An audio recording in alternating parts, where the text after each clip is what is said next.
কিরে, কোথায় যাচ্ছিস তুই বালিশ নিয়ে? বল। কোথায় আর যাব? আমার রুমে যাচ্ছি।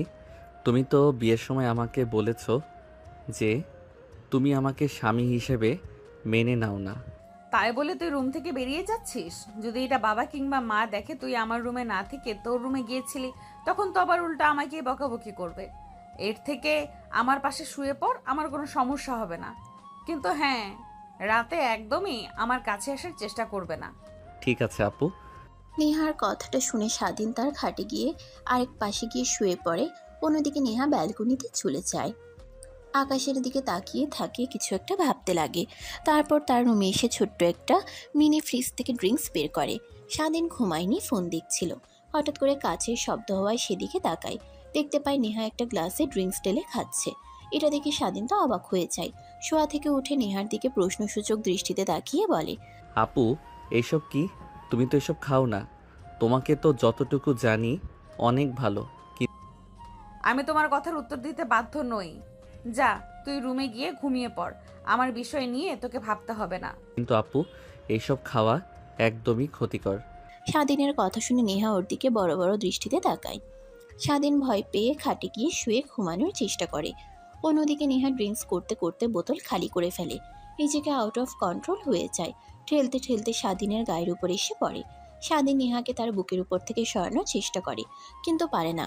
নেহা স্বাধীনকে শক্ত করে জড়িয়ে ধরে মাতালের মতো ব্লক করছে। তুমি কেন এমনটা করলে? মা বাবাকে ম্যানেজ করলাম তোমার জন্য, আর শেষমেশ কিনা তুমি আমাকে রেখে অন্য আরেকটি মেয়েকে নিয়ে পালিয়ে গেলে কেন? যদি বলতে আমি অন্য আরেকজনকে ভালোবাসি, তাহলে তোমাকে আমি ছেড়ে দিতাম, স্বাধীনভাবে চলতে তুমি। হয়তো নিজেকে মানিয়ে নিতে কষ্ট হতো, তারপরেও মেনে নিতাম। কিন্তু আমার সঙ্গে এরকম গেম খেললে কেন? নেহা আপু, কি বলছেন এগুলো? প্লিজ আমাকে ছাড়েন। দেখেন, আমার মধ্যে কেমন যেন ফিল হচ্ছে। প্লিজ ছেড়ে দেন। উল্টাপাল্টা কিছু করলে আবার দোষ দিবেন আমাকে। তোকে তো ছেড়ে দেওয়ার জন্য ধরিনি। আর তোর সাহস কি করে হয় আমাকে বিয়ে করবি না, তাই না? ওয়েট, তোকে দেখাচ্ছি মজা। কথাটা বলেই স্বাধীনকে শক্ত করে জড়িয়ে ধরে নেহা।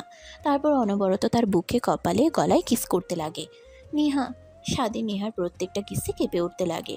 নিজেকে আর কন্ট্রোল করতে না পেরে নেহার রেসপন্সের সঙ্গে স্বাধীন রেসপন্স দিতে লাগে। এভাবে অনেকটা সময় পেরিয়ে যায়। নেহাকে শুয়ে দিয়ে স্বাধীন ওর বুক থেকে আঁচলটা সরিয়ে অনবরত নেহার শরীরে, কপালে, গলায় কিস করতে লাগে। নেহা নেশার ঘোরে থেকে বারবার কেঁপে উঠতে লাগে। কতদিনের স্বপ্ন ছিল আমার তোমার সঙ্গে বাসর হবে, আর সেই কিনা তুমি আমাকে বিয়ে না করে অন্য আরেকজনকে বিয়ে করতে নিয়েছিলে। নেহার কথা শুনে স্বাধীনের ধ্যান ভেঙে যায়। স্বাধীন বুঝতে পারে যে নেহা তার জায়গায় অন্য কাউকে ভেবে এইসব কথা বলছে। নিজেকে সামলে নিয়ে নেহার বুকের উপর থেকে উঠে পড়ে। তারপর ওর বুকের উপর শাড়ি দিয়ে পুনরায় খাট থেকে উঠতেই যাবে, ঠিক তখন নেহা স্বাধীনের হাত ধরে একটা টান দেয়। স্বাধীন নিজের তাল সামলাতে না পেরে নেহার বুকে গিয়ে পড়ে। তারপর স্বাধীনকে শক্ত করে জড়িয়ে ধরে বলে, কই যাচ্ছ তুমি? তোমাকে তো আমি যেতে দেব না আমার কাছ থেকে। অনেক কষ্ট করে, অনেক কাঠখড় পুড়িয়ে তোমাকে পেয়েছি। দেখেন আপু, আপনি নেশার ঘোরে থেকে উল্টাপাল্টা কথা বলছেন। প্লিজ আমাকে ছেড়ে দেন। সকালে যখন আপনার নেশা ভেঙে যাবে তখন আবারও তো আমাকে খারাপ আজে বাজে কথা বলবেন। প্লিজ আমাকে ছেড়ে যেও না। আমাকে সুখের সাগরে ডুবিয়ে তারপর তুমি যাও। প্লিজ আমাকে ছেড়ে তুমি যেও না। কথাটা বলে নেহা কান্না করতে লাগে। স্বাধীন সেই দিকে তাকিয়ে ভাবতে লাগে। তাহলে আপুর সঙ্গে যেই ছেলেটার বিয়ে হওয়ার কথা ছিল, আপু সেই ছেলেটাকে আগে থেকে চেনেন, না হলে তার জন্য এমন করবে কেন? কথাটা ভেবে স্বাধীন নেহার বুকের উপর থেকে উঠতে যাবে। নেহা স্বাধীনকে পুনরায় খাটে শুয়ে দিয়ে তার বুকের উপর উঠে ঘাড়ে, কপালে, নাভির উপরে কিস করতে লাগে। নেহার প্রত্যেকটা কিসে স্বাধীন কেঁপে উঠতে লাগে। নিজেকে আর সামলাতে না পেরে নেহাকে নিয়ে হারিয়ে যায় এক ভালোবাসার অতল গভীরে। সেইভাবে পেরিয়ে যায় প্রায় 2 ঘন্টা। সম্পূর্ণ ঘর নিস্তব্ধ। শুধুমাত্র নেহা আর স্বাধীনের ঘন ঘন নিঃশ্বাসের শব্দ ঘরকে কম্পিত করে তুলছে। স্বাধীন নেহাকে তার সঙ্গে শক্ত করে জড়িয়ে ধরে ঘুমিয়ে যায়। পরের দিন সকালবেলা নেহার ঘুম ভেঙে যায়, মাথা ঝিমঝিম করছিল। চোখ মিটমিট করে তাকিয়ে স্বাধীনের বুকের উপর নিজেকে স্থাপিত করে। তারপর নিজের দিকে ভালোভাবে তাকাতেই দেখে তার শরীরে বিন্দুমাত্র পোশাক নেই, শুধুমাত্র শাড়িটা গায়ে পেঁচানো। এটা দেখে নেহা অনেক রেগে যায়। নিজের রাগকে আর কন্ট্রোল করতে না পেরে স্বাধীনকে লাথি দিয়ে মেঝেতে ফেলে দেয়। স্বাধীন হঠাৎ ঘুমের মাঝে পড়ে যাওয়ার অনুভব করে ঘুম ভেঙে যায়। তাকিয়ে দেখে নেহা তার দিকে রাগী দৃষ্টিতে তাকিয়ে আছে। আচ্ছা, তখন তোকে যদি না বলতাম রুমের মধ্যে যা, তাহলে আজ আমার এই অবস্থা দেখতে হতো না। তোকে তো বলেছি তোকে স্বামী হিসেবে মানি না, তারপরেও তুই আমার সুযোগের সদ্ব্যবহার করেছিস। তোকে আমি ছাড়বো না, কুত্তার বাচ্চা। কথাটা বলেই নেহা তার শরীরে ভালোভাবে পোশাক পরিধান করে নেয়। তারপর স্বাধীনের কাছে এসে অনবরত লাথি খুশি কিল দিতে লাগে। স্বাধীন ভেবাচেকা খেয়ে যায় আর কথাগুলো শুনে ড্যাব ড্যাব করে তার দিকে তাকিয়ে বলতে লাগে, আপু তুমি এগুলো কি বলছো? তুমি তো আমাকে জোর করে ইয়ে করলে, আবার সব দোষ আমার উপরে ঢালছো। একদম মিথ্যা কথা বলবি না। আমি তো ড্রিঙ্কস করেছিলাম। আমি আজকেই প্রথম না, প্রতিদিন রাতেই ড্রিঙ্কস করি। কখনো আমার তো এরকম হয়নি। অবশ্য আজকে রেগে গিয়ে একটু বেশি ড্রিঙ্ক করে ফেলেছিলাম, আর তুই সেই সুযোগটাই কাজে লাগিয়েছিস। কুত্তার বাচ্চা, তোর খবর আছে। আপু সরি, যখন আপনি আমার সঙ্গে ওইগুলো কাজ করতে নিয়েছিলেন তখন নিজেকে আর কন্ট্রোল করতে পারি না। প্লিজ আমাকে ক্ষমা করে দেন। তুই কেমন কাজ করেছিস যে তোর কোনো ক্ষমা নেই? ওয়েট, তুই বাবা আমার পছন্দের ছেলে না। তোকে দেখাচ্ছি কিভাবে এই বাড়ি থেকে বের করি, তুই দেখতে থাক। কথাটা শুনে স্বাধীন নেহার পা জড়িয়ে ধরে বলতে লাগে, প্লিজ আপু, কিছুদিন পর আমার এক্সাম, এর মধ্যে তুমি কোনো সিন ক্রিয়েট করো না। আর ভালো করে তো জানো এই পৃথিবীতে আমার কেউ নেই আঙ্কেল আন্টি ছাড়া। তারা আমাকে থাকতে দিয়েছে, নিজের ছেলের মতো করে বড় করছে। প্লিজ এমন কিছু বলো না আঙ্কেল আন্টিকে, যাতে তারা কষ্ট পেয়ে আমাকে এই বাড়ি থেকে বের করে দেয়। স্বাধীনের কথা বলার ধরন দেখে নেহা অনেকটাই বাকরুদ্ধ হয়ে যায়। এত বড় একটা ছেলে যে কিনা আবার তার পা ধরে কান্না করছে, তাকে যেন এই বাড়ি থেকে বের করে না দেওয়া হয় এটা দেখে নেহার মনে মায়া জন্মায়। তারপর স্বাধীনকে উদ্দেশ্য করে বলে, ঠিক আছে, কাউকে কিছু বলবো না, কিন্তু আমার একটা শর্ত আছে।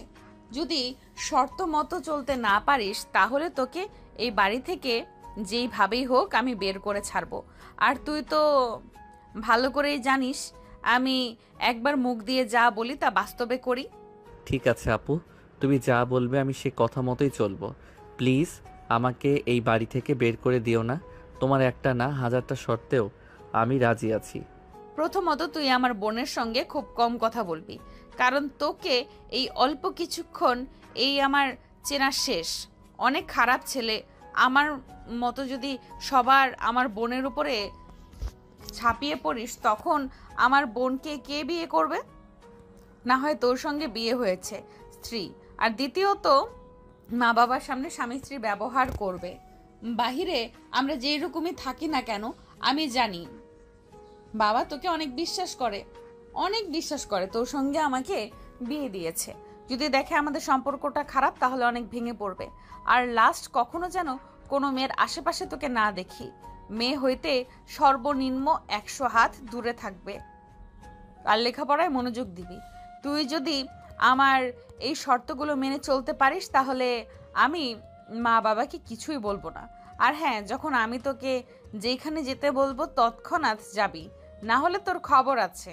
এই শর্তগুলো যদি মানতে পারিস তাহলে আমি বাবা মাকে কিছুই বলবো না তোর নামে।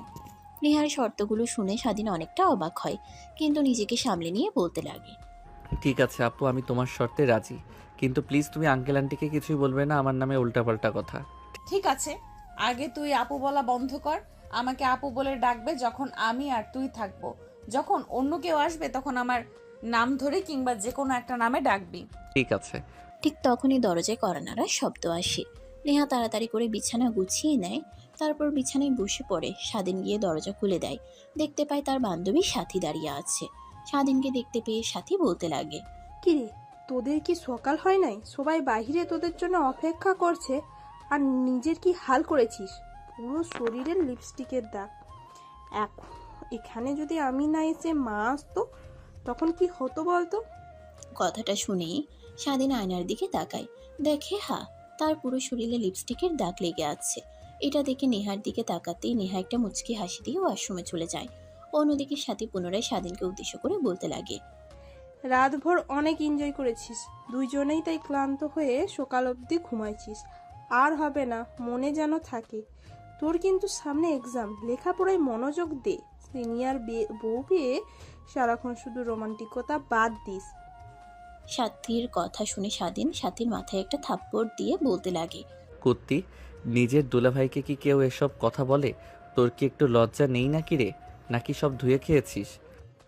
মাই ডিয়ার দুলাভাই, আপনি হয়তো ভুলে গেছেন যে আমি আপনার শালিকা হওয়ার আগে বেস্ট ফ্রেন্ড ছিলাম। তো বেস্ট ফ্রেন্ডের মতোই রইব। স্বপ্ন দুলাভাই হতে পারবেন না, বুঝলে তুই? কথাটা বলে সাথী স্বাধীনের মাথায় থাপ্পড় দিয়ে বলে, আগে বল রাতে আপুর সঙ্গে কি কি করলি, আমারও একটু শোনার আগ্রহ। বাসর রাতে কি হয় বান্ধবীর কাছে, প্লাস গল্প অনেক শুনেছি। বাসর রাতে নাকি বিড়াল মারে, কিন্তু কিভাবে সেটা জানি না, বলবি প্লিজ? তা জানার জন্য তোকে বিয়ে করতে হবে, তোকে সেটা বুঝিয়ে বলতে পারবো না। আর নেহা, তুই কিন্তু দিন দিন অনেকটাই পাজি হয়ে যাচ্ছিস। লুচি কোথাকার। আঙ্কেলকে বলছি তোকে একটা ভালো পাত্র দেখে যেন বিয়ে দিয়ে দেয়। বাবাকে গিয়ে বল। আর কি বললি তুই? বিয়ে করতে হবে সবাই বলে না যে শালি মানে আধা ঘরবালি? তো আমি তোর অর্ধেক বউ, তো বিয়ে তো করতেই হবে। কেন? কথাটা বলে সাথী স্বাধীনের দিকে তীক্ষ্ণ দৃষ্টিতে তাকায়। স্বাধীন ভালো করেই বুঝতে পারে সাথীর মতলব। তারপর স্বাধীন সাথীকে বলতে লাগে, দেখ, তোর মতো আমার একদমই ভালোই দেখ, তোর মত আমার একদমই ভালো লাগছে না। যা তুই রুম থেকে, আমি আর তোর বোন ফ্রেশ হয়ে আসছি। আর এইসব উল্টাপাল্টা চিন্তা একদমই মাথা থেকে ঝেড়ে ফেল। আগে তোর ফ্রেন্ড ছিলাম, কিন্তু এখন তোর দুলাভাই। কথাটা মাথায় ঢুকিয়ে রাখ। আরে তোকে একটু চেক করলাম যে আমার বোন কি রকম বর পেয়েছে। যে আমার বোনের জীবন সঙ্গী হবে তাকে একটু চেক করে দেখবো না? অবশ্য তোকে অনেক আগে থেকেই চিনি, তারপরেও একটু দেখলাম আমার বোন অনেক লোয়াল একটা বর পেয়েছে। কারণ নজর যেন না লাগে তোদের সম্পর্কের মধ্যে। কুত্তি কোথাকার। কি তুই আমাকে পরীক্ষা করবি? আমাকে তুই চিনিস না? কথাটা বলে স্বাধীন নেহার বোনকে দৌড়ানি দিতে লাগে। সেখান থেকে দৌড় লাগায় সাথী। তারপর স্বাধীন পুনরায় নেহার রুমে এসে দরজা লাগিয়ে দিয়ে খাটে বসে হাঁপাতে লাগে। ঠিক তখনই ওয়াশরুমে দরজা দিয়ে ভেতরে প্রবেশ করে নেহা। স্বাধীনকে হাঁপাতে দেখে প্রশ্নসূচক দৃষ্টি নিক্ষেপ করে নেহা বলতে লাগে, কিরে, তোর আবার কি হয়েছে? এভাবে হাঁপাচ্ছিস কেন? মনে হচ্ছে যুদ্ধ করেই এইমাত্র বাসায় ফিরলে। আরে বলো না আপু। ও সরি, তুমি তো আবার আপু বলতে নিষেধ করেছো। তাহলে কি বলে রাখবো? হ্যাঁ, মনে পড়েছে। সুন্দর একটা নাম দেই তোমার। হ্যাঁ, মিষ্টি। স্বাধীনের কথা শুনে নেহা স্বাধীনের দিকে তীক্ষ্ণ দৃষ্টিতে তাকায়। হেয়ার ড্রায়ার করতে করতে স্বাধীনকে বলতে লাগে, মিষ্টি মানে? এইটা আবার কেমন নাম? এত অদ্ভুত নাম আমার হতে যাবে কেন? তুই আমাকে নেহা বলে ডাকবি, সমস্যা নেই। ঠিক আছে, তোমার নাম ধরেই এখন থেকে ডাকবো আমি। এইবার বল, তখন অমন করে হাঁপাচ্ছিলি কেন? কি হয়েছিল তোর? আরে বলো না আপু, তোমার বজ্জাত বোন আমাকে বলে কি না কিভাবে বিড়াল মারলো, বাসর ঘরে কি কি হয়, এই সবচেয়ে জানতে চাচ্ছে। তাই দৌড়ানি দিয়েছি। তা তুই প্রতি উত্তরে কি বললে? সিনিয়র বউয়ের সঙ্গে তারপর অনেক এনজয় করেছিস, এইসবই বললি তাই তো? আরে না, ও তো আগে আমার বান্ধবী ছিল, কিন্তু এখন তো আমার শালিকা। ওর সঙ্গে কি সব ডিসকাস করা যাবে? আর আমি কি এতটাই পাগল নাকি? আচ্ছা, বুঝতে পেরেছি। সাথী এসে কি বলল শুনিসনি? নিচে আমাদের জন্য সবাই অপেক্ষা করছে। যা, তুই ওয়াশরুমে গিয়ে গোসল করে আয়, নাকি এই শরীর নিয়ে বাহিরে যাবি? সে কি বলছো এগুলো তুমি? এই শরীর নিয়ে কিভাবে বাইরে যাব? কিন্তু এই রুমে তো আমার কোনো পোশাক নেই, গোসল করতে যাব কি নিয়ে? সোফায় দেখ, 2টা প্যাকেট আছে, যেটা পছন্দ হয় ওইটা নিয়ে যা। বাবা রাতে দিয়ে গেছে রুমে, বলেছে ওইখানে তোর জন্য কিছু নতুন পোশাক কেনা আছে। তারপর স্বাধীন নেহার কাছে গিয়ে চুল থেকে গামছাটা বের করে নেয়। নেহা স্বাধীনের দিকে রাগী দৃষ্টিতে তাকায়, কিন্তু স্বাধীন সেদিকে কোনো ধ্যান দেখায় না। তারপর সোফার সামনে গিয়ে একটা ব্যাগ নিয়ে ওয়াশরুমে প্রবেশ করে গোসল করে পোশাক পরিবর্তন করে নতুন পোশাক পরে ওয়াশরুম থেকে বের হয়ে দেখে নেহা শাড়ি পরার চেষ্টা করছে, কিন্তু বারবার কুচি খুলে যাচ্ছে। এটা দেখে স্বাধীন গিয়ে নেহার কুচি ধরে। নেহা দেখে অবাক হয়, কিন্তু কিছু বুঝতে দেয় না স্বাধীনকে। তারপর শাড়ি পরানো শেষ হলে কুচি দিতে যাবে, ঠিক তখনই দেখে নেহার 2 হাতে শাড়ির 2 মাথা। তারপর স্বাধীন নেহার নাভিতে কুচি ঢুকিয়ে দিতে লাগে। কুচি ঢুকাতে গেলে নেহার নাভিতে স্পর্শ করে নেহা কেঁপে ওঠে, চোখ বন্ধ করে নেয়। স্বাধীন শাড়িতে কুচি দেওয়া শেষ হলে নেহার দিকে তাকায়, দেখে নেহা চোখ বন্ধ করে নিয়েছে। তখনই স্বাধীন নেহাকে বলে, আপু সরি, নেহা শাড়ি পরানো শেষ হয়েছে, এবার দেখেন কেমন লাগছে আপনাকে। আর শাড়ি পরতে পারেন না আপনি, তাহলে কালকে শাড়ি পরেছিলেন কিভাবে? আরে আগামীকাল তো পার্লার থেকে এসে আমাকে সাজিয়ে দিয়েছিল, আর আমি তো শাড়ি পরতে পারি না। আজকে ইউটিউব থেকে শিখে শিখে শাড়ি পরতে নিয়েছিলাম, কিন্তু পারলাম আর কই। এই প্রথম শুনলাম যে কিনা ইউটিউব থেকে শাড়ি কিভাবে পরতে হয় এটা শিখছিল। অনেক মজা পেলাম আপনার কথা শুনে। হয়েছে, তোকে আর এইসব নিয়ে হাসতে হবে না, চল নিচে সবাই আমাদের জন্য অপেক্ষা করছে। স্বাধীন নেহার কথা শুনে দরজা দিয়ে বাহিরে প্রবেশ করে। নেহা নিজের মাথায় নিজে একটা থাপ্পড় লাগিয়ে বলতে লাগে, এই নেহার এই কি ভাবছিস তুই এইসব? ও তো ছোট আর তোর বোনের বেস্ট ফ্রেন্ড। উল্টাপাল্টা চিন্তা ভাবনা মাথা থেকে ঝেড়ে ফেল। আর ও অনেক সুন্দর ক্যারিয়ার রয়েছে, যা আমি থাকলে হয়তো বা নষ্ট হয়ে যাবে। স্বাধীনের কাছ থেকে নিজেকে সব সময় দূরে রাখতে হবে। স্বাধীনের মায়ায় পড়া যাবে না। কথাটা আনমনেই ভাবছিল। সেখানে দাঁড়িয়ে থেকে স্বাধীন রুমের বাইরে এসে পিছনের দিকে তাকিয়ে দেখে নেহা নেই। তারপর পুনরায় দরজার সামনে গিয়ে নেহাকে উদ্দেশ্য করে বলে, আরে কি হয়েছে আপনার? ওইখানে দাঁড়িয়ে আছেন যে? নিজেই তো বললেন নিচে সবাই অপেক্ষা করছে আমাকে ঝাড়ি দিয়ে, আর এখন আপনি দাঁড়িয়ে? সরি আসছি আমি। কথাটা বলে নেহা রুমের বাইরে আসে। তারপর স্বাধীনের সঙ্গে হাঁটতে লাগে। সিঁড়ি দিয়ে যখন নেহা আর স্বাধীন নামছিল, তখন স্বাধীন ইচ্ছে করে নেহার হাত চেপে ধরে। এটা দেখে নেহা স্বাধীনের দিকে একটু রাগী দৃষ্টিতে তাকায়, কিন্তু পরক্ষণে নিচে থাকা সবার কর্তব্য কথন দেখে নেহা তার মুখে হাসি রেখা টানে। তারপর খাবার টেবিলে গিয়ে দুজনে চেয়ার টেনে বসে পড়ে। ঠিক তখনই নেহার বাবা বলতে লাগে, ভেবেছিলাম মেয়েটাকে একটা জুনিয়র ছেলের সঙ্গে বিয়ে দিচ্ছি, কেমন না হয়। আর যে রাগী, কিন্তু দুজনকে অনেক ভালো মানিয়েছে, অনেক সুন্দর লাগছে মা তোদের দুজনকে। নেহার বাবার কথা শুনে সবাই তালে তালে মিলাতে লাগে। সবাই স্বাধীন আর নেহার জুটি ভালো বলতে লাগে। এটা দেখে নেহা অনেকটা খুশি হয়, কিন্তু নিমিষেই তার খুশি মুখটা গুমড়ে যায়। আর আনমনেই ভাবতে লাগে, সবাই কত খুশি, কিন্তু তারা তো আর জানে না এই বিয়েটা খুব অল্প সময়ের জন্য। হয়তো বা আর কিছু বছর, তারপরে তো ডিভোর্স হয়ে যাবে। ভালো করে জানি, ইচ্ছে থাকলে সারা দিন খেয়ে আমার করে রাখতে পারবো, কিন্তু রাখবো না। ওর লাইফ আছে, ওর ভালো মন্দ পছন্দ অপছন্দ আছে, তাই না? কাউকে নিজের করে চালাতে আমি ভালো করে জানি স্বাধীন কখনোই আমাকে মেনে নিবে না। আমি তার থেকে প্রায় 3 বছরের সিনিয়র। সবার ইচ্ছে থাকে জুনিয়র মেয়েকে বিয়ে করা, সেইখানে তো আমি সিনিয়র। আসলে আমার কপালটাই খারাপ, কাউকে ক্ষণস্থায়ীভাবে পাই না। কথাগুলো আনমনে ভাবছিল। ঠিক তখনই পাশ থেকে নেহার বোন অর্থাৎ সাথে তার গায়ে হাত দিয়ে বলতে লাগে, কিরে আপু, কই হারিয়ে গেলি কল্পনার জগতে?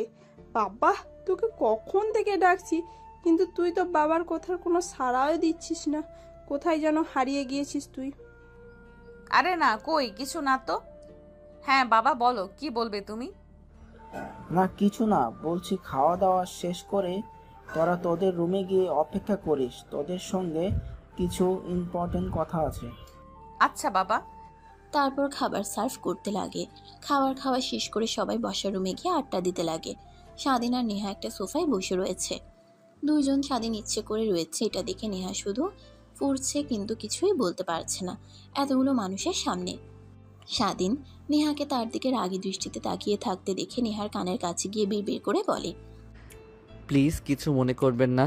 এখন যদি সবার সামনে কেমনভাবে হাত না ধরে থাকি, তাহলে সবাই মনে করবে আমাদের সম্পর্কটা ভালো নেই।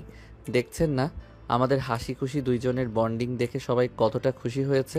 কিন্তু হাসিটা তো শুধুমাত্র ক্ষণস্থায়ী, চিরস্থায়ী তো নয়। তো সবাইকে দেখিয়ে কি বোঝানোর চেষ্টা করছিস তুই? দেখুন আমাদের সম্পর্কটা কী রকম আপনি ভালো করেই জানেন, তারপরেও বলছেন যে? ঠিক তখনই তাদের দুজনের কাছাকাছি মুখ নিয়ে এসে সাথী কানে কানে নেহা আর স্বাধীনকে বলতে লাগে, my dear best friend, oh sorry দুলা ভাই, অ্যান্ড বোন রুমে আছে, রুমে গিয়ে যা ইচ্ছে করো। সবার সামনে এমনভাবে কথা বলছো, সবাই কি মনে করবে? যাও রুমে যাও। আর বাবা তো বললো তোমাদের রুমে যেতে। সাথীর কথা শুনে নেহা একটু রেগে গিয়ে বলে, সাথে এটা কিরকম ব্যবহার? দেখছিস না কথা বলছি, তারপরও দুইজনের মধ্যে কান ঢুকিয়ে দিয়ে কথা বলছিস। একটা কথা মনে রাখবে, আগে স্বাধীন তোর বন্ধু ছিল, কিন্তু এখন দুলা ভাই। ওকে সম্মান দিয়ে কথা বলবে। নেক্সট টাইম যেন তুই তুকারি করতে না দেখি, তাহলে বাবাকে বলবো গিয়ে। আরে বাদ দাও না, তুমিও কি ওর মতো হতে যাবে নাকি? চলো রুমে যাই। বাবা না বললো আমাদের কি যেন ইম্পর্টেন্ট কথা বলবে। কথাটা বলে স্বাধীন দাঁড়ায়। তারপর নেহার হাত ধরে সবার সামনে দিয়ে হেঁটে তাদের রুমের দিকে যেতে লাগে। সবাই দুজনের দিকে তাকিয়ে থেকে বলতে লাগে, দেখো নেহা মামনিকে আর স্বাধীন বাবাকে দুজনকেই কত সুন্দর মানিয়েছে। যখন নেহা মামনির বিয়ে ভেঙে যাচ্ছিল তখন তো আমি অবাক হয়ে যাই, মেয়েটার জীবন বোধ হয় এখানেই শেষ। কিন্তু সবার সামনে স্বাধীন দাঁড়িয়ে থাকে, বিয়ে করলো। দেখো অল্প কিছু সময়ের মধ্যে আবার নেহা মামনির মুখে হাসি ফুটে এনেছে। যদি নেহা মামনিকে সুখে রাখতে পারবে একমাত্র স্বাধীনই স্বাধীন। হ্যাঁ, ঠিক বলেছো তুমি। দুজনকে কত সুন্দর মানিয়েছে, কেউ দেখে বুঝতেই পারবে না। নেহা মা স্বাধীনের থেকে 3 বছরের সিনিয়র। দেখে যেন মনে হচ্ছে নেহা মামনি ছোট, স্বাধীনই বড়। কথাগুলো বলেই তারা নিজেদের মধ্যেই হাসাহাসি করতে লাগে। অন্যদিকে স্বাধীন আর নেহা সব কথোপকথন শুনতে পায়। দুজন দুজনের দিকে তাকিয়ে মুচকি একটা হাসি দেয়। তারপর তাদের রুমের দিকে যেতে লাগে।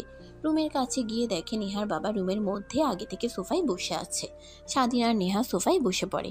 তারপর নেহার বাবা উঠে দরজা লাগিয়ে দেয়। এটা দেখে স্বাধীন একটু অবাক হয়, কিন্তু কিছু বুঝতে দেয় না। তারপর নেহাকে আর স্বাধীনকে উদ্দেশ্য করে নেহার বাবা বলে, শোনো মা আর স্বাধীন বাবা, তোমাদের দুজনকে উদ্দেশ্য করে বলছি, আমি জানি তোমরা সবার সামনে সেরকম দেখাও না, তোমরা নিজেদের মধ্যে আসলে তেমন না। আমি এত জানি যে একটা সম্পর্ক কখনো এই অল্প সময়ের মধ্যে এতটা ঘনিষ্ঠ হতে পারে না। কিন্তু একটা কথা মনে রাখবে, যাই করো আমার মান সম্মান কখনো নষ্ট করো না। আর স্বাধীন বাবা, তোমাকে আমার ছেলের মতো দেখি, বাসায় থাকতে দিয়েছি, পড়ালেখার খরচ দেই, আমার মেয়ের সঙ্গে তোমাকে বিয়েও দিয়ে দিয়েছি। ধরতে গেলে আমার ছেলের মতোই তুমি। এমন কোনো কাজ করবে না যার দ্বারা আমি অসম্মানিত হই। তোমাদের দুজনের কাছ থেকে শুধু এইটুকুই চাওয়া আমার। কথাটা বলেই নেহার বাবা সোফা থেকে উঠে দরজা খুলে রুমের বাইরে চলে যায়। নেহার বাবা রুম থেকে চলে যেতেই স্বাধীন নেহা অনেকটা অবাক হয়ে যায়, কারণ তারা এমনভাবে চলছিল কেউ যেন সন্দেহ না করে। তারপর স্বাধীন রুমের মধ্যে আর না থেকে ফোন নিয়ে ব্যালকনিতে চলে যায়। নেহা রুমে বসে থেকে ভাবতে লাগে, তাহলে বাবা কি কিছু একটা বুঝতে পেরেছে? না হলে তো এরকম ভাবে কথা বলবে না। এবার আসেন আপনাদেরকে ফ্ল্যাশব্যাক থেকে ঘুরিয়ে আনা যাক। নেহা, স্বাধীন, সাথী, নেহার বাবা মা সবাই খাবার টেবিলে বসে খাবার খাচ্ছিল। ঠিক তখনই নেহার বাবা বলে ওঠে, মা, বয়স তো আর কম হলো না, তোকে এত করে বললাম বিয়ে কর বিয়ে কর, কিন্তু তুই তো বিয়ে করতে রাজি না। বললাম তোর কোনো পছন্দের ছেলে আছে কি না আমাদের বল, আমরা দেখছি, তাও তুই বললি না। এভাবে কি হয়? একটা যুবতী মেয়েকে বাড়িতে রাখতে নেই। অনেকে অনেক বিয়ের প্রস্তাব নিয়ে আসে, বারবার ফিরিয়ে দিই তাদেরকে। বাবা এসব নিয়ে একদমই তোমাদের সঙ্গে কথা বলতে চাই না। সবে তো পরীক্ষা দিলাম, আর একটু লেখাপড়া করি, জীবনের অনেক ইচ্ছা আছে, সেগুলো পূরণ করি, তারপরে না হয় এসব নিয়ে ভাববো।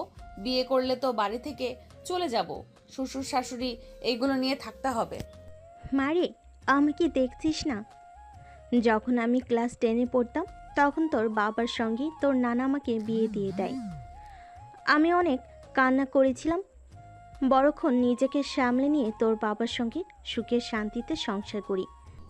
তোমাদের কথা বাদ, তোমরা আদিম যুগের ছেলে মেয়ে, তোমাদের হিসাব আলাদা, আমাদের হিসাব আলাদা। তো বাবা আমাকে বিয়ের পোশাক একদমই দিবে না। সেটা বললে কি আর হয়?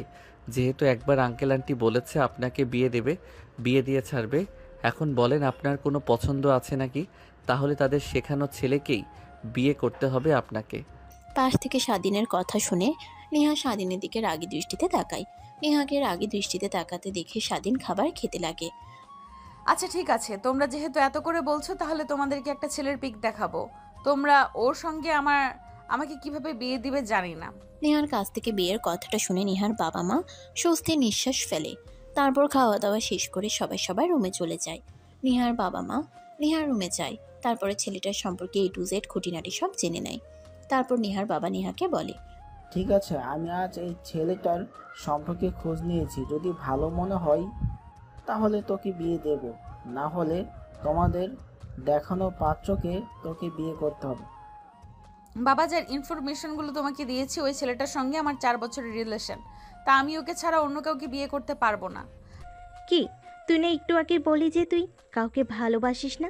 আবার বলছিস 4 বছরের রিলেশন, কিছুই বুঝতে পারছি না, সব মাথার উপর দিয়ে যাচ্ছে। আরে বাবা শোনো, আমি ওকে 4 বছর ধরে রিলেশনশিপে আছি।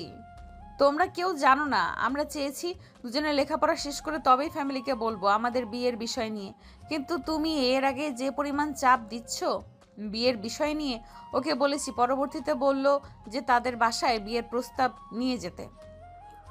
ও তাহলে এই ব্যাপার। আচ্ছা ঠিক আছে, আমি দেখছি ছেলেটার বিষয়ে খোঁজ খবর নিয়ে। কথাটা বলেই নেহার বাবা আর মা নেহার রুমের বাইরে চলে যায়। তারপর নেহা ব্যালকনিতে গিয়ে সজীবের নাম্বারে ফোন করে, অর্থাৎ তার বয়ফ্রেন্ডের নাম্বারে ফোন করে। জান কই আছো তুমি? আর তোমার বাবা মাকে বলে দিয়েছি, তারা আজকে বিয়ের জন্য অনেক প্রেশার দিচ্ছিল। বাবা মনে হয় তোমার বাসায় 2-1 দিনের মধ্যে যাবে, তুমি ম্যানেজ করে নিও।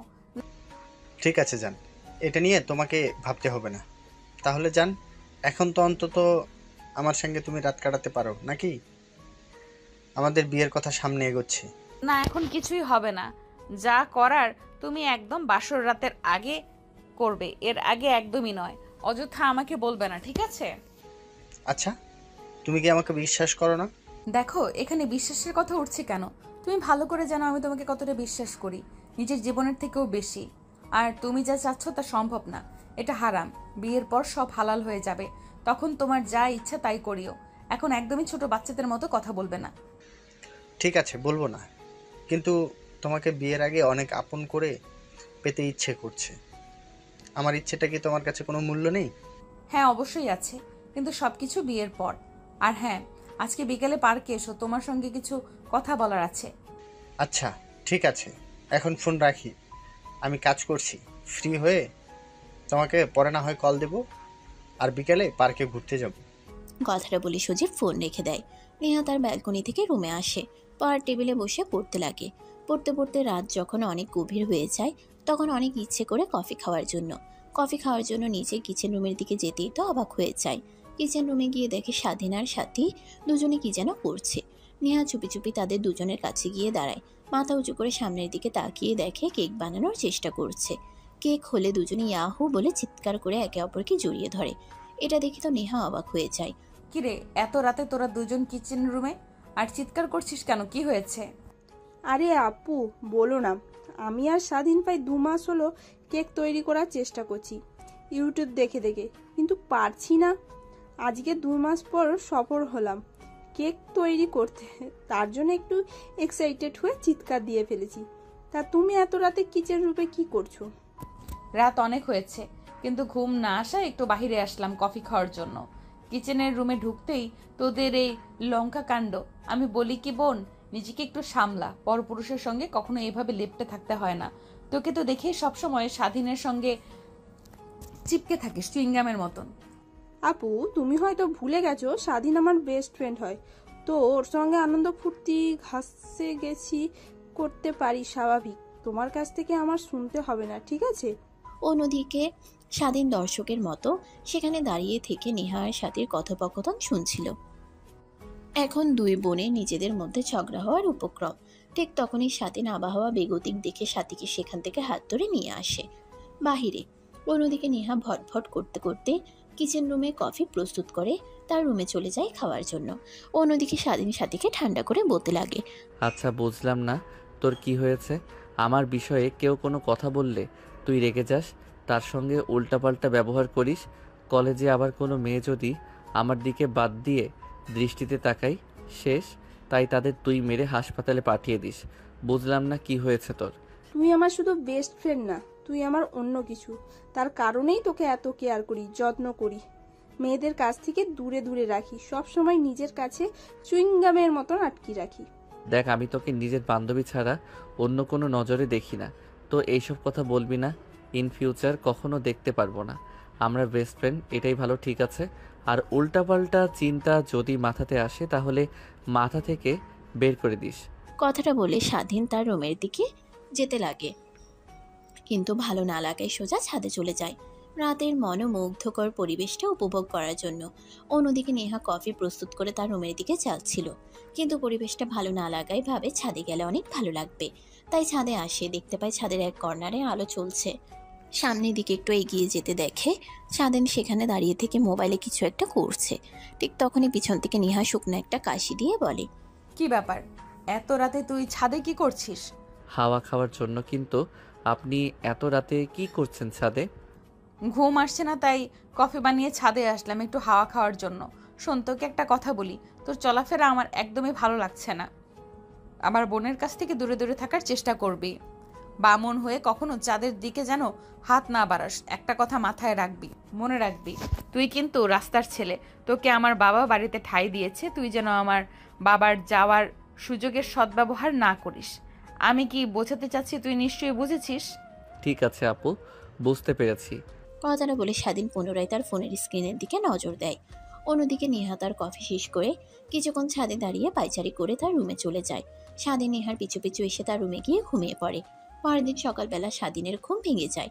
অনেক সকাল সকাল ঘুম থেকে উঠে উঁচু করে নামাজ পড়তে চলে যায়। নামাজ পড়ে বাইরে গিয়ে একটু হাঁটাহাঁটি করে বাসে আসে। বাসে আসতেই দেখে নেহা তার বাবার দিকে রাগী দৃষ্টিতে তাকিয়ে ঝগড়া করছে। তোমার কত বড় সাহস সজীবের বিরুদ্ধে উল্টোপাল্টা কথা বলো? ও অনেক ভালো ছেলে, অনেকে ওকে সহ্য করতে পারে না, এর জন্য গ্রামের মানুষ অনেকে নানান বাজে কথা বলেছে, তাই তুমি সেই কথা শুনে এসে আমাকে বলছো সজীব বাজে? ওর সম্বন্ধে আমি 4 বছর ধরে চিনি, কখনো আমার চোখে তেমন কিছু ধরা পড়েনি। তুমি বলেছিলে না আমি যেখানে খুশি থাকবো তোমাদের সেখানেই খুশি? হ্যাঁ, তোমরা যদি আমাকে সজীবের সঙ্গে বিয়ে দাও তাহলে আমি খুশিতেই থাকবো। কিন্তু মা, একটা কথা বোঝার চেষ্টা কর। আমরা ওর গ্রামে গিয়েছিলাম, ওর গ্রামের মানুষ তো আর ওর সম্বন্ধে খারাপ কথা বলবে না। গ্রামে নাকি অনেক মেয়ের সঙ্গে ফষ্টি নষ্টি করেছে, পরিবর্তে ওকে গ্রাম থেকে তাড়িয়ে দিলে শহরে আসে, তারপর শহরে এসে বড়লোক বাবার মেয়েকে পটিয়ে তাদের কাছ থেকে কোটি কোটি টাকা আদায় করাই হলো ওর মূল উদ্দেশ্য। তুই বল যে ওর বাবা মাকে নিয়ে আমার বাসায় আসতে, দেখবি ও কখনো আসবে না।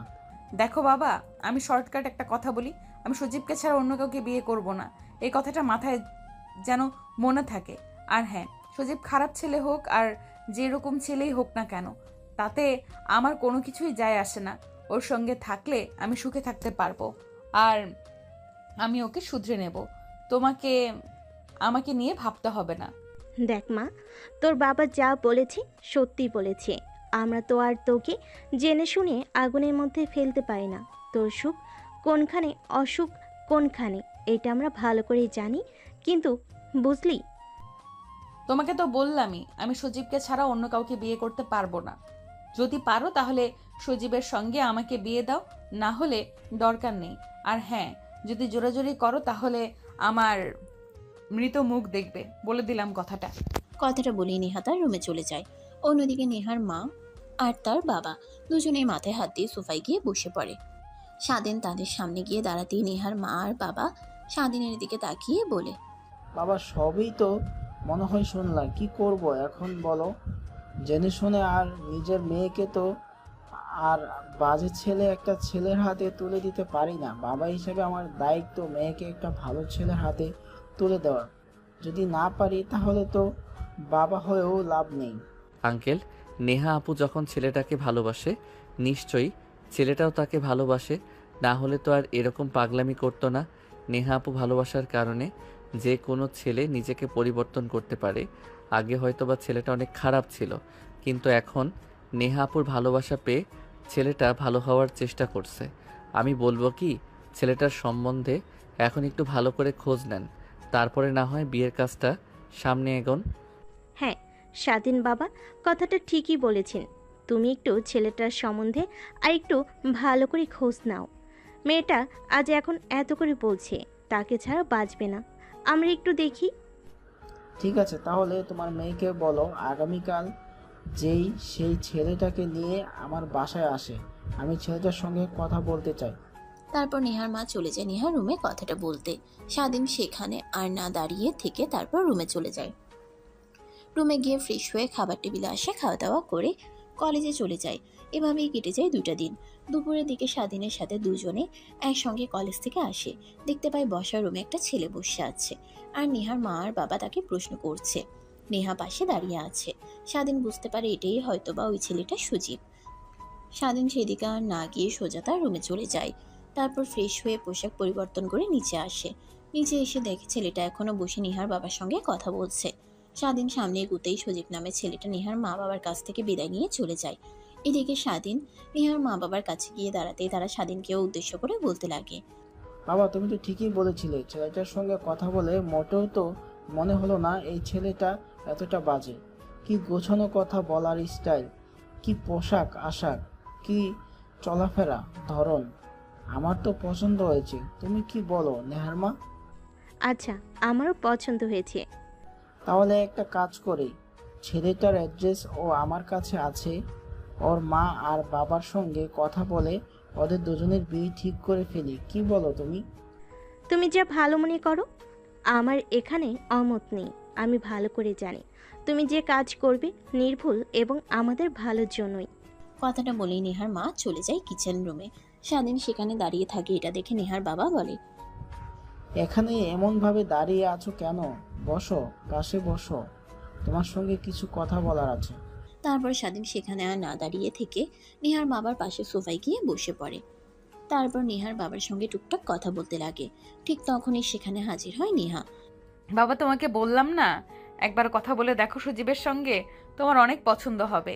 হ্যাঁ, ও আমাকে বলেছে আগে অনেক খারাপ ছিল, কিন্তু আমাকে পাওয়ার পর থেকে নিজেকে শুধরে নিয়েছে।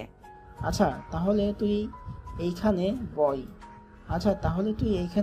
আমি দেখছি কি করা যায়। কালকে না হয় ছেলেটার ফ্যামিলির সঙ্গে গিয়ে কথা বলবো তোদের বিয়ে নিয়ে। ডেট ফিক্স করে আসবো গিয়ে আমি আর তোর মা। নেহা তার বাবার কথা শুনে অনেকটা খুশি হয়ে গিয়ে নেহা তার বাবাকে জড়িয়ে ধরে। এভাবে পেরিয়ে যায় বেশ কয়েকটা দিন। নেহার বাবা সজীবের বাবা মার কাছে গিয়ে তাদের বিয়ের সম্বন্ধে কথা বললে তারা রাজি হয়ে যায়। দেখতে দেখতে যত বিয়ের সময় ঘনিয়ে আসছে, নেহার এক্সাইটমেন্ট ততই দ্বিগুণ হয়েছে। একদিন সবাই যায় মার্কেট করার জন্য। তখন সেখানে উপস্থিত হয় নেহা আর সজীব। তারপর দুজন একটা রেস্টুরেন্টে গিয়ে কথা বলতে লাগে।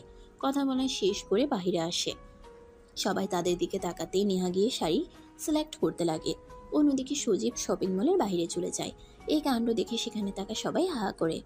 তারপর কেনাকাটা শেষ করে যে যার বাসায় চলে আসে। বিয়ের সময় ঘনিয়ে আসতেই পুরো বাড়িটা সাজানো হয়। বড় মেয়ের বিয়ে বলে কথা, সাজানোর কোনো কমতি রাখেনি। পুরো মহল্লা দাওয়াত দিয়েছে। প্রায় 400 জনের মানুষের সমাগম।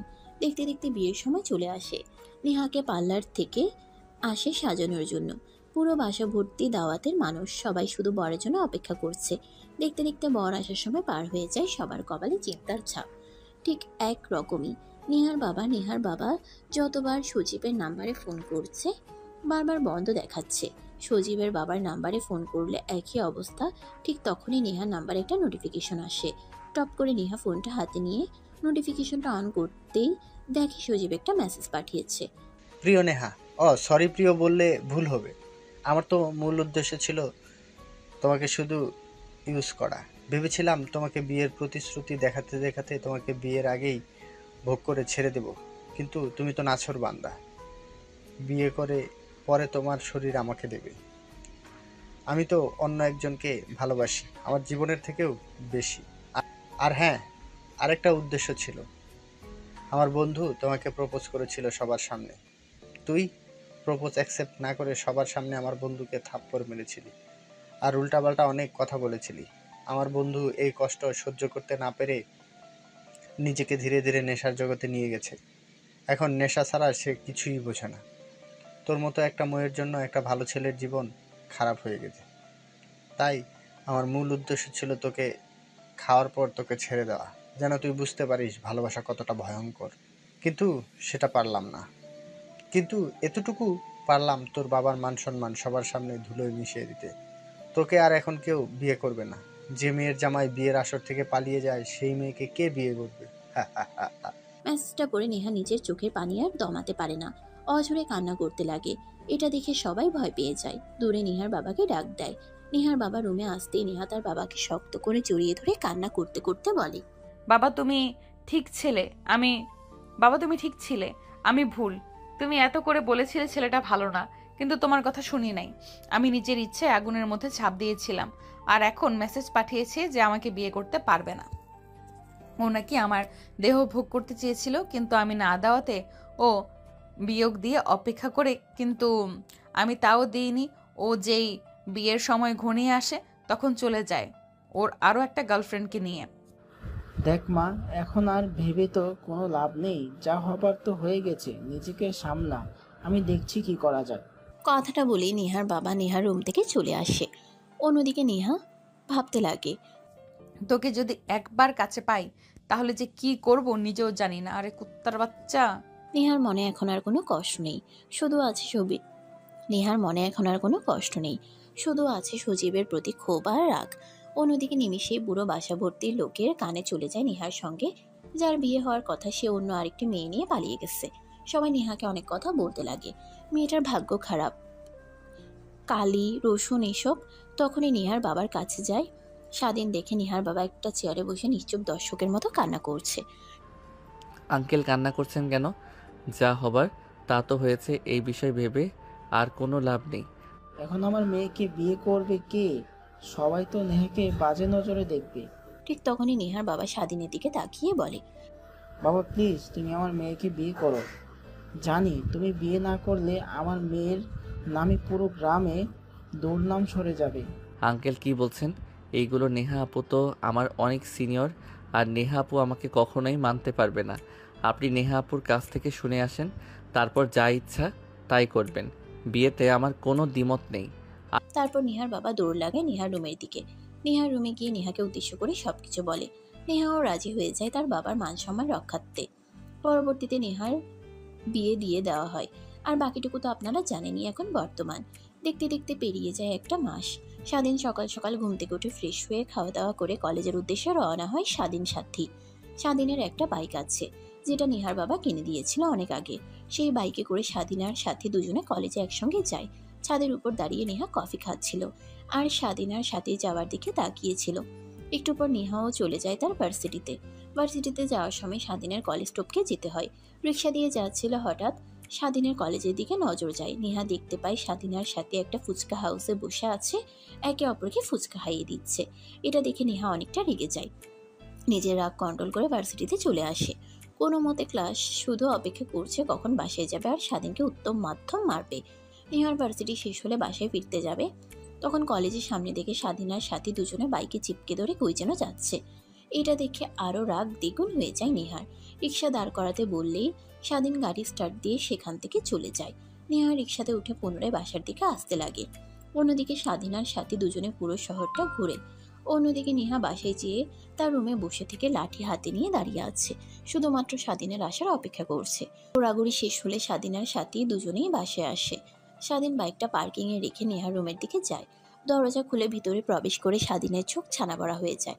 দেখে তার সামনে লাঠি হাতে নিয়ে দাঁড়িয়ে আছে। বলতে পারেন তার আজকে নির্ঘাত কপালে শনি আছে। ব্যাগটা টেবিলে রাখতেই নেহা গিয়ে দরজা লাগিয়ে দিয়ে স্বাধীনের কাছে এসে লাঠি দিয়ে আঘাত করতে লাগে। এটা দেখে স্বাধীন বলে, আমি আবার কি করলাম? আপনাকে এরকমভাবে মারছেন কেন? কুত্তার বাচ্চা, তোকে না বলেছি তুই আমার বোনের কাছ থেকে সবসময় দূরত্ব বজায় করে থাকবি? আর তুই যেখানে আমার বোনের সঙ্গে সবসময় চিপকে থাকিস, ফুচকা খাওয়ায়, গাড়িতে করে পুরো শহর ঘুরিস, তুই কিন্তু আমার শর্ত লঙ্ঘন করছিস। এর ফল কি হতে পারে তুই জানিস? মা বাবাকে তোর নামে উল্টাপাল্টা কথা বলে কিন্তু বাড়ি থেকে বের করে দিব। দেখুন, সাথী আমার বান্ধবী হয়, আমি ওর সঙ্গে ঘুরবো না কার সঙ্গে ঘুরবো? আর ও তো আপনার বোন হয়, তো বোনকে কেউ অত সন্দেহ করে? ও ভালো করে জানে আমি আপনার হাজব্যান্ড, যতটুকু থাকা দরকার ততটুকুর ভিতরে থাকেও। আমি কি তোর কাছ থেকে কৈফিয়ত শুনতে চেয়েছি? তুই যদি নিজের ভালো চাস তাহলে সাথীর কাছ থেকে দূরে দূরে থাকবি, এটাই আমার লাস্ট ওয়ার্নিং। কথাটা বলেই নেহা স্বাধীনের কলার ছেড়ে দেয়। স্বাধীন নেহার কাছ থেকে ছাড়া পেয়ে দীর্ঘ একটা নিঃশ্বাস ফেলে বলে, ঠিক আছে। তারপর ওয়ার্ড্রপের ভিতর থেকে জামা কাপড় বের করে ওয়াশরুমে চলে যায় গোসল করার জন্য। গোসল করে বাইরে এসে দেখে নেহা এখনো রেগে আছে। এটা দেখে স্বাধীন নেহার কাছে গিয়ে বলে, দেখেন, আমাদের সম্পর্কটা কি আপনি ভালো করে জানেন, তারপর আমার জীবনের মধ্যে আপনি কেন হস্তক্ষেপ দেখাচ্ছেন? আমি আমার মতো চলি, আপনি আপনার মতো চলেন। তার মানে তুই আমার সঙ্গে যা যা করেছিস আমার বোনের সঙ্গে করবি, আর আমি তাকিয়ে তাকিয়ে দেখব আমার বোনের জীবন নষ্ট হতে? তা হবে না। দেখুন সাথী, জাস্ট মাই বেস্ট ফ্রেন্ডের থেকে বেশি কিছু না। আর ও একটু অবুঝ, তাই সবসময় ওই রকম করে। আমি ওকে অনেক বোঝানোর চেষ্টা করেছি কিন্তু বোঝাতে পারি নাই। বারবার বলেছে তুই আমার দুলাভাই, এবং বেস্ট ফ্রেন্ড। তোর তো একটু কেয়ার করবই আমি। স্বাধীনের কথার পেস্টে আর কোনো কথা বলার না নেহা। তারপর ওয়ার্ড্রোব থেকে জামা কাপড় নিয়ে সোজা ওয়াশরুমে চলে যায় গোসল করার জন্য। নেহা গোসল করে বাইরে এসে তো অবাক হয়ে যায়, দেখে স্বাধীন শুয়ে আছে, তার পিঠের উপর সাথী শুয়ে স্বাধীনকে জড়িয়ে ধরেছে। এটা দেখে নেহা রেগে চিৎকার দিয়ে বলে। সাথী এসব কি? হঠাৎ দুজনের সাথে ভয় পেয়ে যায়। তারপর স্বাধীনের উপর থেকে উঠে দাঁড়ায়, নেহার দিকে তাকিয়ে বলে, কিরে আপু, তোর কি হয়েছে? তোর জামাইকে তো আর নিজের করে নিইনি, ও আমার বেস্ট ফ্রেন্ড প্লাস দুলা ভাই। তো স্বাধীনের সঙ্গে একটু ফাজলামি করছিলাম, এর থেকে বেশি কিচ্ছু না। তাই বলে তুই স্বাধীনের পিঠের উপর শুয়ে থেকে জড়িয়ে ধরবি? এইটা আবার কেমন বদ অভ্যাস? আপু, তুমি হয়তো ভুলে যাচ্ছ, স্বাধীন আমার বেস্ট ফ্রেন্ড হয়। বারবার এক কথা বলে কান খাচ্ছিস। বেস্ট ফ্রেন্ড আমাদের ফ্রেন্ড ছিল না? আমরা তো তাদের সঙ্গে এইসব কেন? ওর হাতও ধরতাম না। আর এখনকার কি পেয়েছিস? নেহার ধমক শুনে সাথী কান্না করে দেয়। অন্যদিকে নেহার মা বাবা নেহার রুম থেকে চিৎকার চেঁচামেচি শুনে নেহার রুমে চলে আসে। এসে দেখে সাথী কান্না করছে। তারপর নেহাকে উদ্দেশ্য করে প্রশ্ন করে নেহার বাবা। কিরে মা, কি হয়েছে? তুই এত চিৎকার চেঁচামেচি করছিস কেন? আর সাথে কান্না করছি কেন? কি হয়েছে ওর? সেটাই না হয় তোমার মেয়ের কাছ থেকে শোনো। নেহার কথাটা শুনে সাথী কান্না করতে করতে চলে যায়। সাথীর পেছনে নেহার মা বাবা রুম থেকে চলে যায়। নেহা গিয়ে খট করে দরজা লাগিয়ে দেয়।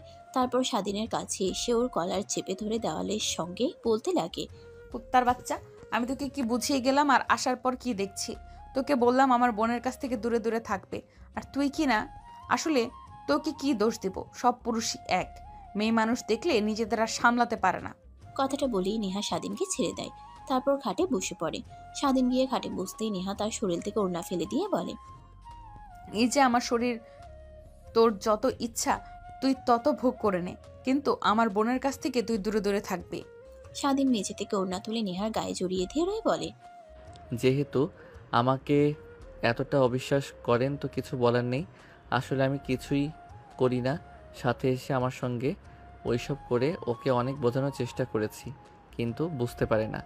আপনার শর্ত আমি মানতে পারি নাই। আঙ্কেল আন্টিকে উল্টাপাল্টা কিছু বলতে হবে না। আমি নিজের ইচ্ছাতেই বাড়ি থেকে চলে যাচ্ছি। আর হ্যাঁ, উকিলের সঙ্গে কথা বলেছিলাম আমাদের ডিভোর্স নিয়ে। উকিল বলেছে 6 মাস না হওয়া পর্যন্ত ডিভোর্স দেওয়া যাবে না। 6 মাস পর আপনাকে ডিভোর্স লেটার পাঠিয়ে দেব, সাইন করে দিয়েন। স্বাধীন মেঝে থেকে ওড়না তুলে নেহার গায়ে জড়িয়ে দিয়ে বলে। কথাটা বলেই স্বাধীন তার ব্যাগপত্র গুছাতে লাগে। পোশাক আশাক গুছিয়ে রাখে, রাত হলেই চলে যাবে। তারপর রুমের মধ্যে আর না থেকে ব্যালকনিতে চলে যায়। তারপর আকাশের দিকে তাকিয়ে গম্ভীর একটা নিঃশ্বাস ফেলে বলতে লাগে মনে মনে স্বাধীন, হে আল্লাহ, জ্ঞান হবার পর থেকে ফুটপাতে বড় হয়েছি। অনেক কষ্ট করে লেখাপড়া করেছি। পরবর্তীতে মা বাবার মতো আঙ্কেল আন্টি পাই। তুমি আমার সেই সুখটাও সহ্য করতে পারলে না। ভেবেছিলাম পরীক্ষা শেষ হলে যে কোনো একটা জব নিয়ে বাসা নিয়ে থাকবো, কিন্তু তা হলো কই। অন্যদিকে নেহা খাটের উপরে বসে থেকে ভাবছে। আচ্ছা, এতদিন ধরে স্বাধীন আমাদের বাসায় রয়েছে, কখনো তো ওকে আমার দিকে বাজে নজরে তাকাতে দেখলাম না। যদি আমার বোনের দিকে বাজে দৃষ্টিতে তাকাতো তাহলে তো আমি দেখতে পারতাম, কিন্তু কখনো তো দেখতে পাই না। আসলে কি স্বাধীন অনেক বাজে ছেলে? আর আমি ওকে মেনে নিতে পারছি না কেন? ও তো আমার স্বামী। যেভাবেই হোক, মানি আর না মানি, সে তো আমার স্বামী, এটা তো সবাই জানে। কিন্তু আমি ওকে মানতে পারছি না কেন? কি যেন একটা অনুশোচনা আমার মধ্যে কাজ করছে। ছেলেটাকে এইভাবে কথা বলার জন্য রেগে তো সব কিছু গুছিয়েছে, হয়তোবা চলে যাবে বাড়ি থেকে, কিন্তু আমার জানা মতে তো এই পৃথিবীতে অন্য কেউ নেই। কি দিন ছিলেন, তাহলে কোথায় যাব, কি করবে? না, ওর কাছ থেকে ক্ষমা চাইতে হবে আমার। কথাটা বলে নেহা রুম থেকে ব্যালকনিতে যায়। দেখতে পায় স্বাধীন আকাশের দিকে তাকিয়ে থেকে কান্না করছে। স্বাধীনের গায়ে হাত দিতেই স্বাধীন নেহাকে শক্ত করে জড়িয়ে ধরে কান্না করতে করতে বলে, জানেন, এই পৃথিবীতে আমার কেউ নেই। জ্ঞান হওয়ার পর থেকে আমি ফুটপাতে বড় হয়েছি। মানুষের লাথি উস্টা বকা শুনে বড় হয়েছি। তারপরও নিজের লেখাপড়া চালিয়ে গিয়েছি। যখন বড় হই, কলেজে উঠে, তখন সাথীর সঙ্গে দেখা হয়। কখনো ভাবতেও পারি নাই আমার জীবনটা বদলে দেবে। সাথী পরবর্তীতে তার বাসায় এসে থাকতে দেয়। আমাকে আঙ্কেল আন্টি নিজের ছেলের মতো দেখে লালন পালন করেছে। আমি ভালো করে জানি সাথী আমাকে নিজের বেস্ট ফ্রেন্ড ছাড়া অন্য কোনো কিছু ভাবে না, তাই আমি ওকে কিছু বলি না। আর আপনি বলার পরও আমি সাথীকে অনেকবার বোঝানোর চেষ্টা করেছি সাথী বারবার বলেছে তুই আমার বেস্ট ফ্রেন্ড। ও সরি, আপনাকে জড়িয়ে ধরার জন্য আবার বলবেন দেহলসায় আমি আপনাকে জড়িয়ে ধরেছি। প্লিজ ক্ষমা করে দিয়েন যদি মনে আঘাত দিয়ে থাকি। কথাটা বলে স্বাধীন নেহাকে ছেড়ে দিয়ে রুমে আসতে যাবে, ঠিক তখনই পিছন থেকে স্বাধীনের হাত চেপে ধরে নেহা। স্বাধীন পিছনের দিকে তাকিয়ে নেহাকে দেখে বলে, কিছু বলবেন আপনি? স্বাধীনের কথা শুনে নেহা স্বাধীনকে তার দিকে নিয়ে এসে শক্ত করে জড়িয়ে ধরে। স্বাধীন ভ্যাবাচেকা খেয়ে যায় নেহার কাণ্ড দেখে, কিন্তু নিজেকে সামলে নিয়ে নেহাকে উদ্দেশ্য করে আবার প্রশ্ন করে, কি হলো আপনার, এমনভাবে জড়িয়ে ধরলেন কেন? প্লিজ ছাড়েন আপনি আমাকে। নাকি আজকেও রেগে ড্রিঙ্কস করে আমার সঙ্গে এসে মাতলামো করছেন? না, আমি ঠিক আছি, নিজের মধ্যে আছি। আর সরি তোকে ভুল বোঝার জন্য। কথাটা বলেই নেহা স্বাধীনের ঠোঁটের সঙ্গে ঠোঁট লাগিয়ে চুষতে লাগে। স্বাধীন তো অবাক, এর অষ্টম পর্দায় পৌঁছে যায়, কারণ কখনো ভাবতেও পারিনি এরকমটা করবে নেহা। স্বাধীন অনবরতও বলে, কিন্তু নেহা ছাড়ে না। প্রায় 5 মিনিট পর স্বাধীনকে ছেড়ে দিয়ে কলার চেপে ধরে খাটে নিয়ে এসে ফেলে দিয়ে স্বাধীনের বুকের উপরে বসে নেহা বলতে লাগে, কি ও শুরু করেছিস? ওই দিন তো নেশার ঘরে ছিলাম, কিছু অনুভব করিনি। আজ এনজয় করব, ওই দিনের মতো করে। ভালোবাসবি, না হলে তোর খবর আছে। আপু, আপনি ঠিক আছেন? আপনার কিছু হয়েছে? না হলে এরকম করবেন কেন আপনি? কিসের উপরে কিসের আপু? আমি তোর বউ হই, বউ বলবে। আর যদি আপু তোর মুখ থেকে ডাক শুনেছি, তাহলে তোর একদিন কি আমার যে কয়দিন লাগে।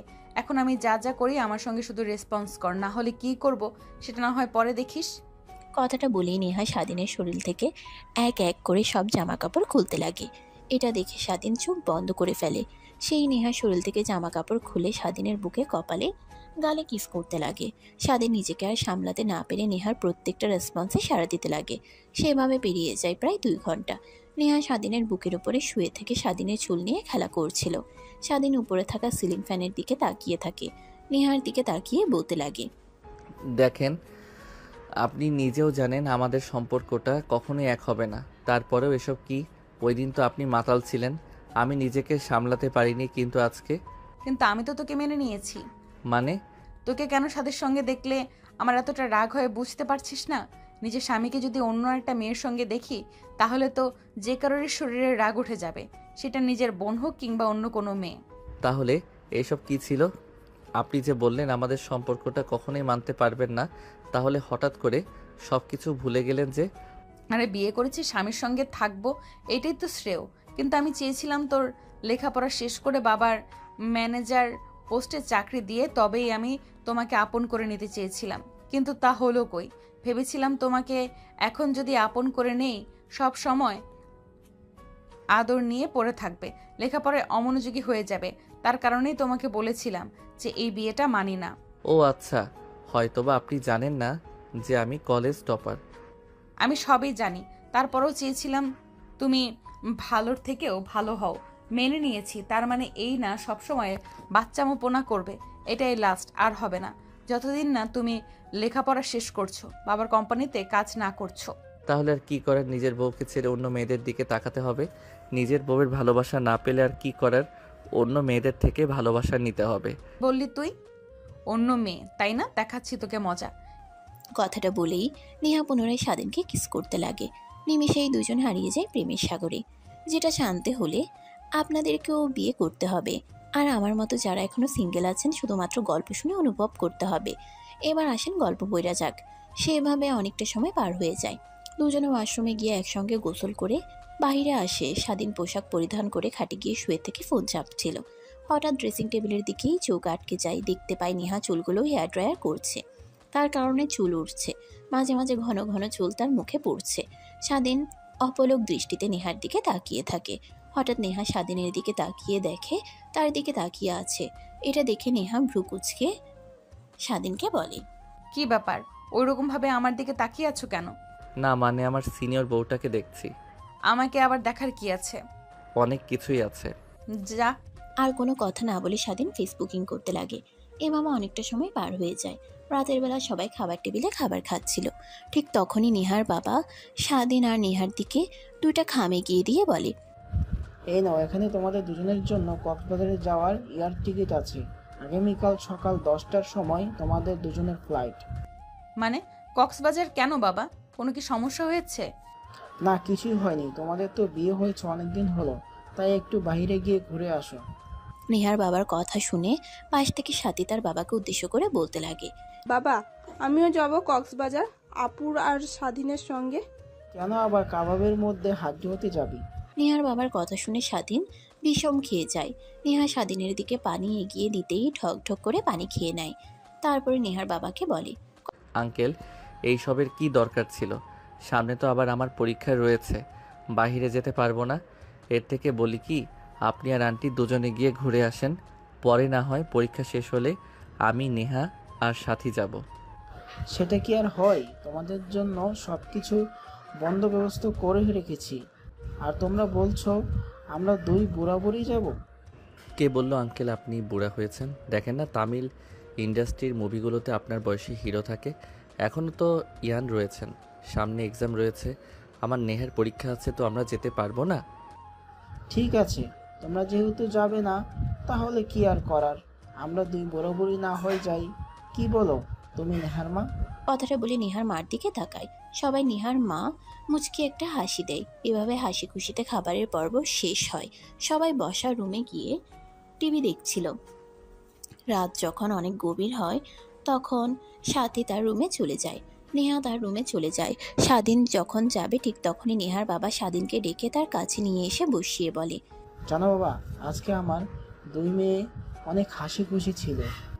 তুমি জানো না হয়তো বাবা, আমি আমার মেয়েদের মুখে হাসি খুশি দেখি না প্রায় 2 বছর হলো। সব কিছু তোমার জন্য হয়েছে। আমি জানতাম তুমি আমার বড় মেয়েকে সুখে রাখবে। তোমার কাছে শুধু একটাই আবদার, আমার মেয়েকে কখনো কষ্ট দিও না। স্বামী স্ত্রীর মধ্যে ভুল বোঝাবুঝি হবে, নিজেদের মধ্যে মীমাংসা করে নিও। কখনো ওই ভুল বোঝাবুঝিটাকে খারাপ পর্যায়ে নিয়ে যেও না। তোমার আন্টির সঙ্গে আন্টি বলছি কেন, এখন তো আমি তোমার বাবা আর মা। তো তোমার মার সঙ্গে আমার জানো কি রিলেশন করে বিয়ে হয়েছে? তোমার শাশুড়ির মার সঙ্গে আমার অনেক ভুল বোঝাবুঝি হয়েছে, শুধুমাত্র রাতের বেলা ফোন নিয়ে গিয়ে প্রপোজ করলে আবার সব কিছু ঠিক হয়ে গিয়েছিল। তো শুধু এইটুকুই বলবো, কখনো আমার মেয়ের মনে কষ্ট দিও না তুমি। নেহার বাবার কথা শুনে স্বাধীন মুচকি একটা হাসি দিয়ে বলতে লাগে। ঠিক আছে আঙ্কেল। কথাটা বলে নেহার বাবার দিকে তাকায়, দেখে তার দিকে রাগী দৃষ্টিতে তাকিয়ে আছে। এইটা দেখে স্বাধীন পুনরায় বলে, ও সরি, ভুল হয়ে গেছে শ্বশুর আব্বা। কথাটা বলে স্বাধীন আর নেহার বাবা একে অপরের দিকে তাকিয়ে হাসতে লাগে। তারপর স্বাধীন সোজা নেহার রুমে চলে যায়। দরজা লাগিয়ে দিয়ে পিছন ফিরে তাকিয়ে দেখে নেহা তার ব্যাগ থেকে জামা কাপড় বের করে গুছিয়ে রাখছে। স্বাধীন পিছন থেকে গিয়ে নেহাকে জড়িয়ে ধরে। হঠাৎ জড়িয়ে ধরাতে নেহা চমকে উঠে নিজেকে সামলে নিয়ে নেহা স্বাধীনকে বলে, কি করছো এগুলো? প্লিজ ছাড়ো, কেউ এসে পড়বে। কেউ আসবে না, দরজা লাগিয়ে দিয়েছি। কথাটা বলেই স্বাধীন নেহাকে তার দিকে ফিরিয়ে হাত থেকে জামাটা নিয়ে সোফার দিকে ছুঁড়ে মারে।